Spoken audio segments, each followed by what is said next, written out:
संपूर्ण जगामध्ये CNG gas असेल, एलपीजी असेल किंवा जे इंधन आहेत हे इंधन कुठेतरी आता तुटवडा जाणवताना दिसतोय.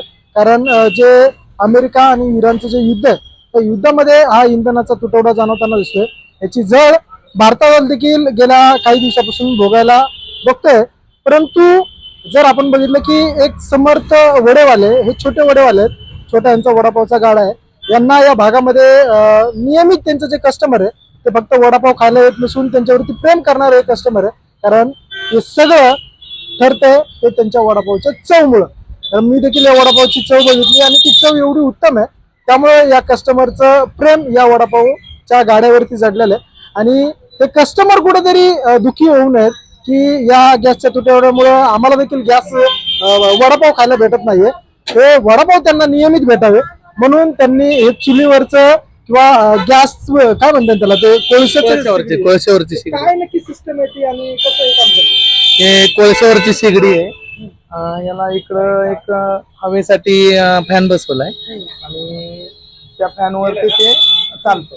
फक्त एवढंच आहे की गॅस एवढं स्पीडनं चालत नाही, पण त्याची चव ती चुलीवरची चव असण्यागत चव आहे. बरोबर.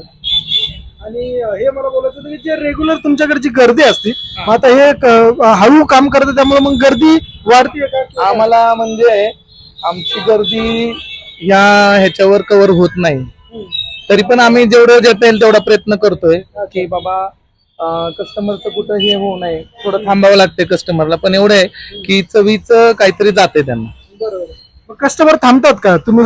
थांबतात आमच्याकडे कस्टमर, थांबतात. आमचं पहिल्यापासूनच भजी, वडापाव, पॅटीस वगैरे आमचं फेमस आहे. आता हे जे गॅसचा तुटवडा आहे याच्यावरती तुमचं काय मत आहे? एक व्यावसायिक म्हणून इराणला असेल, अमेरिकेला असेल किंवा या ज्या युद्ध करणारे देश आहेत यांना तुमचं काय मेसेज आहे? बंद करा किंवा काय? नाही, त्यांनी बंद करावं. कारण याच्यामुळे भरपूर म्हणजे सगळ्याच धंदे करणाऱ्या लोकांना म्हणजे लॉस होतो याचा. त्यांनी ते संपवावं त्यांचं आणि जसं आपलं सुरळीत पहिल्यापासून होतं तसं चालून द्यावं. जर आणखी हे 1-2 महिने चाललं तर अजून काय परिणाम होतील? हे पूर्णच बंद होणार, व्यवसाय चालणारच नाही. कारण कसं आहे, कोळसा सुद्धा आता मागवत चालला. 10 रुपये किलोचा कोळसा आज आम्ही 60 रुपये किलोनी घेतोय. 60 रुपये किलो? तो पण दिवसाला आम्हाला 10 किलो मिळतोय. म्हणजे इथून पुढं त्या गोष्टी पण बंद होतील. भयानक माहिती त्यांनी दिली की कोळशाचे रेट हे 10 रुपये किलो होते, ते 60 रुपये किलोने ते परचेस करतायत. म्हणजे कोळशाला कुठेतरी आता सोन्याचा भाव येताना दिसतोय. तर हे त्यांनी एक मेसेज पण दिला की जे युद्ध आहे हे युद्ध थांबावं, जेणेकरून व्यावसायिकांचं जे नुकसान होत आहे, व्यावसायिकांबरोबरच सामान्य नागरिकांचे देखील जे हाल होत आहेत ते हाल थांबतील आणि जे सुरळीत पूर्वीप्रमाणे होतं. आमच्याकडे 5 प्रकारची भजी असतात. आम्हाला भजी काढताच येत नाहीत, कस्टमरला भजी जात नाही. फक्त वडापाव चालवायचं म्हणून चालवतोय आम्ही आता फक्त. आणि कस्टमरला पण पर्याय नाही म्हणून ते आता फक्त वडापाव नेत नाहीत. आमची भजी भरपूर फेमस आहेत पण ती आता आम्हाला देता येत नाही.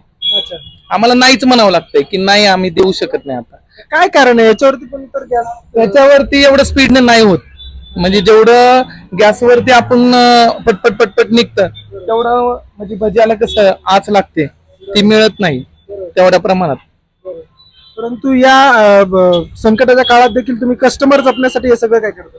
हा, कस्टमर म्हणजे कसं आहे की मग एकदा कस्टमर बंद झाले की बंदच. काय हॉटेल्स बंद झालीत, मग त्या लोकांनी आता त्यांच्याकडे काहीतरी पर्याय, पण आमच्याकडे पर्यायच नाही. आता आम्हाला करणंच भाग, म्हणून आम्ही आता हे चालवतो. दिवसात किती कोळसा उरतो याच्यावरती? दिवसाला कमीत कमी 15 ते 20 किलो कोळसा लागतोय. 20 किलो कोळसा लागतो. 1000-1500 रुपयाचा कोळसा? हो, जास्तच. जेवढं गॅस लागायचं तेवढं गॅस आम्हाला कमीत कमी 3 दिवस तरी जायचा. हा, एक गॅस 1700 रुपयाची टाकी? हो, 3 दिवस जायचे. पण आता हे कोळसा आहे ना, कोळसा दिवसाला 1000 रुपये आमचे चाललेत.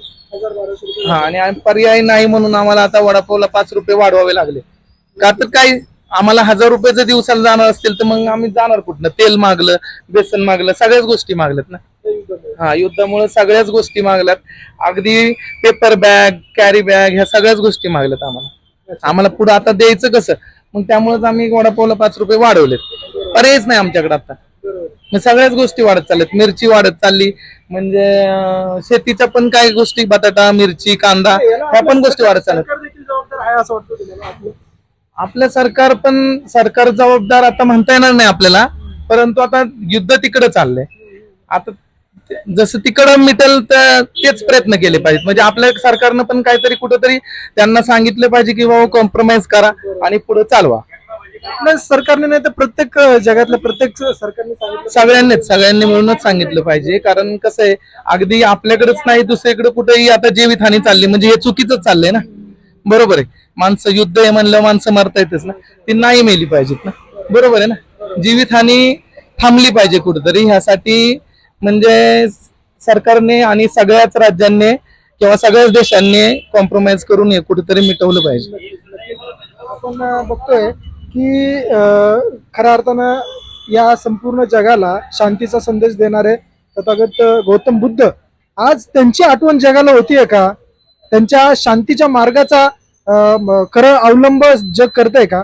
हेच तेवढं बघणं गरजेचं आहे. आणि या युद्धामुळं वडापाव महागलेत, मिरच्या महागल्यात, तेल महागले, कोळशाचे भाव 10 रुपयावरून 60 रुपयावरती झालेले आहेत. आणि या सगळा परिणाम सामान्य नागरिकाच्या खिशावरती पडतोय. तो असा की वडापावची 5 रुपये वाढल्यामुळं सामान्य नागरिकाला 15 रुपयामध्ये मिळणारा वडापाव आता 20 रुपयाला मिळतोय.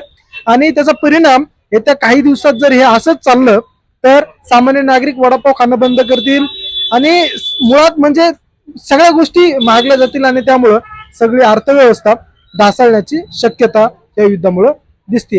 यावरती देशाचं सरकार काय निर्णय घेत आहे ते तेवढंच बघणं गरजेचं आहे. त्याचबरोबर तुमचं काय मत आहे कमेंट बॉक्समध्ये आम्हाला नक्कीच कळवा. मी मेघराज गवारे, तुम्ही बघता क्रांती न्यूज. धन्यवाद.